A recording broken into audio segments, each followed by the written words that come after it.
ಓಂ ನಮಃ ಶಿವಾಯ. ಸಕಲ ಸದ್ಭಕ್ತರಿಗೆ ಮಹಾಶಿವರಾತ್ರಿ ಹಬ್ಬದ ಹಾರ್ದಿಕ ಶುಭಾಶಯಗಳು. ಇಂದು ಬೆಳಗಾವಿ ಜಿಲ್ಲೆಯ ಚಿಕ್ಕೋಡಿ ತಾಲೂಕಿನ ಅಂಕ್ಲಿ ಗ್ರಾಮದ ಮಹಾಶಿವಾಲಯದಲ್ಲಿ ಮಹಾಶಿವನಿಗೆ ಲೋಕ ಕಲ್ಯಾಣಾರ್ಥವಾಗಿ ಪ್ರತಿ ವರ್ಷದಂತೆ ಈ ವರ್ಷವೂ ಕೂಡ ಮಹಾಶಿವನಿಗೆ ಶ್ರೀ ಮಹಾರುದ್ರಾಭಿಷೇಕ, ಶಿವ ಅಷ್ಟೋತ್ತರ ಹಾಗೂ ಮಹಾಮಂಗಳಾರತಿ ಮತ್ತು ವಿಶೇಷವಾಗಿ ಮಹಾಶಿವಾಲಯದಲ್ಲಿ ಶಿವಾಲಯದ ಟ್ರಸ್ಟ್ ವತಿಯಿಂದ ಶ್ರೀ ಪರ್ವತ ಅಲಂಕಾರ ಮಾಡಲಾಯಿತು.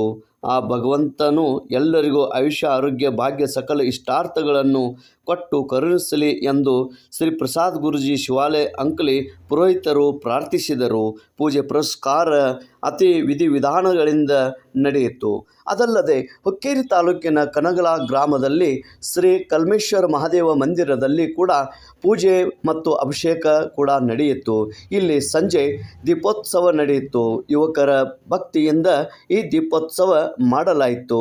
ಶ್ರೀ ಕಲ್ಮೇಶ್ವರ ಮಹಾದೇವ ದೇವಸ್ಥಾನ ಕನಗಲದಲ್ಲಿ ಈ ದೀಪೋತ್ಸವ ಮಾಡಿ ಸಕಲ ಎಲ್ಲ ಭಕ್ತರಿಗೆ ಕರುಣಿಸಲಿ ಎಂದು ಪ್ರಾರ್ಥನೆ ಮಾಡಲಾಯಿತು. ತೇಜ್ ಪ್ರಭು ನ್ಯೂಸ್, ಅಂಕ್ಲಿ, ಕನಗಲ.